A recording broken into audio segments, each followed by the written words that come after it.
Hola, mi nombre es Dylan Isaac Godoy Ramírez y yo les voy a exponer sobre ciencia y tecnología en la materia de prehispánica. En materia de agricultura, tenemos que aunque el origen del maíz y tal como se conoce hoy sigue siendo un misterio para los investigadores.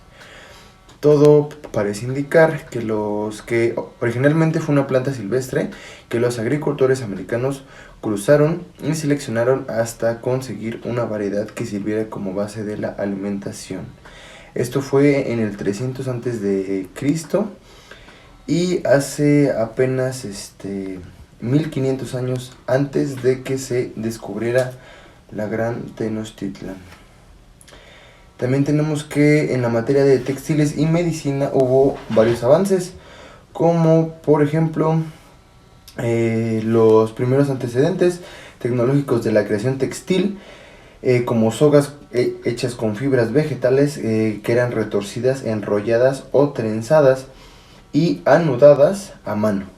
Esto se encontró más o menos data de el 8000 antes de Cristo y luego hacia el 5800 antes de Cristo, donde domesticaron la planta del algodón y se empezaron a elaborar textiles con ella. En la industria de la medicina de ese tiempo, los antiguos americanos coincidían que las fiebres y los trastornos eran una enfermedad respiratoria y digestiva, así como hicieron algunos remedios entre los que destacaban laxantes, vomitivos y antiinflamatorios empleados con cacaloxtli, que es una flor que utilizaban medicinalmente.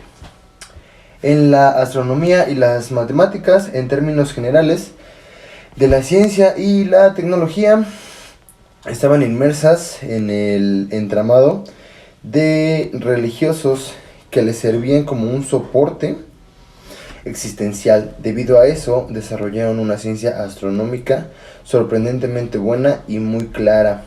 En cuanto a las matemáticas, se recuerda bastante el conocimiento del cero que viene desde los mayas y es uno de los avances más significativos de ciencia y tecnología de la época prehispánica de México. Eso es todo. En esta diapositiva tenemos a la Nueva España, que bien la ciencia en la Nueva España tuvo una doble motivación. Por un lado, un sincero interés en el conocimiento que surge a causa del choque con una nueva naturaleza. También tenemos a los estudiosos de aquel entonces, que entonces no se conformaron con adaptar la tecnología existente, sino que comenzaron a elaborar ciencia y tecnología propia de la Nueva España. El desarrollo de la ciencia continuó y podemos identificar a grandes científicos de la época, entre ellos Enrico Martínez, Alejandro Fabián, Fray Diego Rodríguez, Carlos de Sigüenza y Góngora y Bartolomé de Medina. Ilustración. Durante la Ilustración, la ciencia se divide en cuatro grandes periodos. El primero es el periodo inicial, que consta de 1735 a 1767. El segundo es el periodo criollo, que consta de 1768 a 1788. El tercero es el periodo oficial o también llamado periodo español, que consta de 1789 a 1803. Y por último, el periodo de síntesis, que consta de 1804 hasta el inicio del movimiento de la independencia en 1810. En el periodo inicial no se dieron muchos avances científicos. Sin en cambio, en las sombras se estudiaban textos clásicos griegos y latinos de filosofía, de poesía y también de teatro, al igual que había un poco de arquitectura. En el período criollo, los principales fueron ellos mismos, ya que fueron los primeros científicos. Tiempo después se unieron a ellos los científicos españoles y llevaron a cabo investigaciones, actividades de docencia, elaboración de publicaciones y tradujeron textos, en los cuales los principales fueron las ideas de Francis Bacon y de René Descartes. En el periodo oficial o español, el principal desarrollo se dio en el cultivo, el desarrollo y la difusión de las ciencias exactas. Esto se llevó gracias a las gacetas, las bibliotecas y las librerías, al igual que se fomentó la educación a través del Real Seminario de las Minas. En el periodo de síntesis, el Seminario de Minería se convertiría en el Colegio de Minería, donde se fundó el primer laboratorio de física moderna en México. Además, se descubrió el vanadio, hecho muy importante para la época. También tenemos la independencia, que bien, en este caso la formación científica estuvo firmemente apoyada por la obra divulgativa llevada a cabo por los ilustradores americanos. El género utilizado para este fin fue principalmente el periodismo científico y técnico, aunque también se emplearon folletos, manuales y libros, resultados tanto de empresas individuales como colectivas. Las actividades de las comunidades científicas se ven afectadas directa o indirectamente por grandes acontecimientos políticos y movimientos sociales, por periodos de inestabilidad, revueltas e incertidumbres que, aunque histórica y socialmente legítimos y necesarios, impactan en el quehacer científico y tecnológico, en algunos casos impulsándolo y proyectándolo con nuevos objetivos. Durante el siglo XX, México tuvo avances significativos en ciencia y tecnología. Se fundaron universidades e institutos de investigación que podrían servir para el avance científico y tecnológico. Vamos a ver qué pasó a principios del siglo XX. La Universidad Nacional Autónoma de México, o también conocida como la UNAM, se fundó oficialmente en 1910. Después de eso, muchos institutos científicos y nuevas instituciones de educación superior, como lo es el Instituto Politécnico Nacional, que se inauguró en 1936, se fueron fundando durante la primera mitad del siglo XX, entre 1929 y 1973. Se crearon 12 nuevos institutos dentro de la llamada la máxima casa de estudios, o también conocida como la UNAM.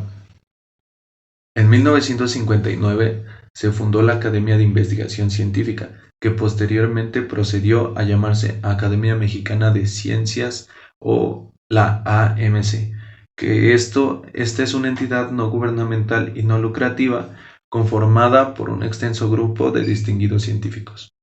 De ahí pasamos a lo que ocurrió en la Segunda Guerra Mundial y en la posguerra.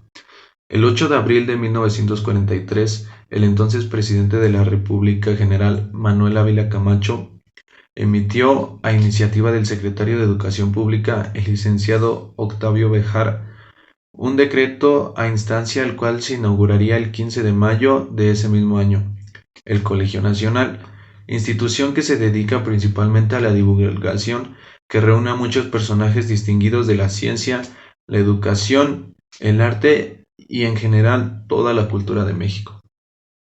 Después de eso, en 1960 se fundó el Centro de Investigación y de Estudios Avanzados, CINVESTAV, perteneciente al Instituto Politécnico Nacional. En 1962 nace el Centro Internacional de Mejoramiento de Maíz y Trigo, o como sus iniciales lo son, el CIMMYT, con el objetivo de implementar investigaciones en el área de la biotecnología vegetal. Después, en la década de los 80 y los 90, empezaron a crearse más institutos y sistemas. Por ejemplo, en los años 1980 se empezó a crear la empresa Proviem.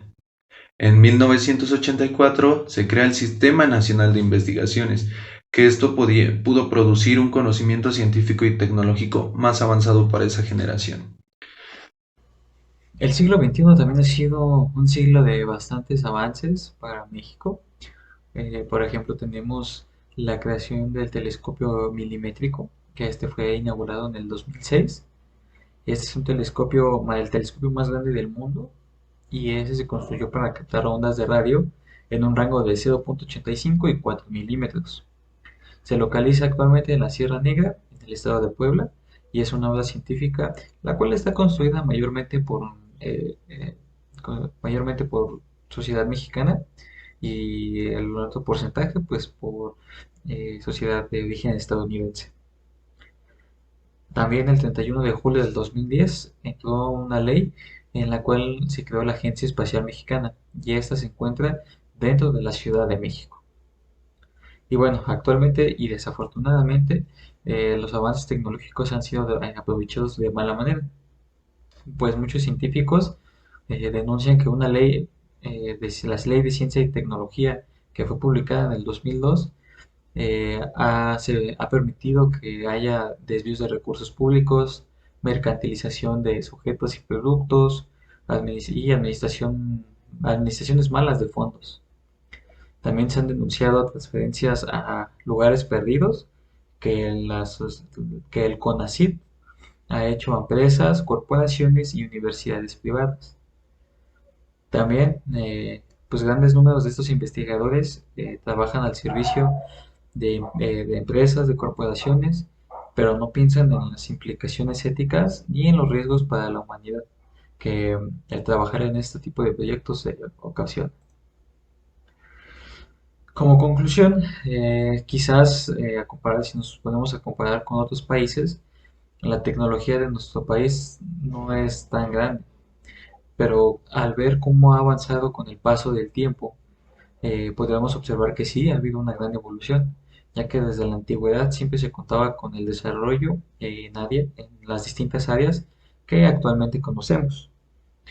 Y, y el siglo más importante para México, sin duda, fue el siglo XX, pues gracias a este hubo un desarrollo tecnológico, instaurando avances como fundación de institutos de investigación, colegios de educación superior, y aunque desafortunadamente en la actualidad la corrupción ha hecho que esta área de la ciencia y tecnología se vea manchada, pues las demás personas buscan tener más aprovechamiento económico por encima de lograr avances tecnológicos y científicos que puedan apoyar tanto al país como al mundo entero.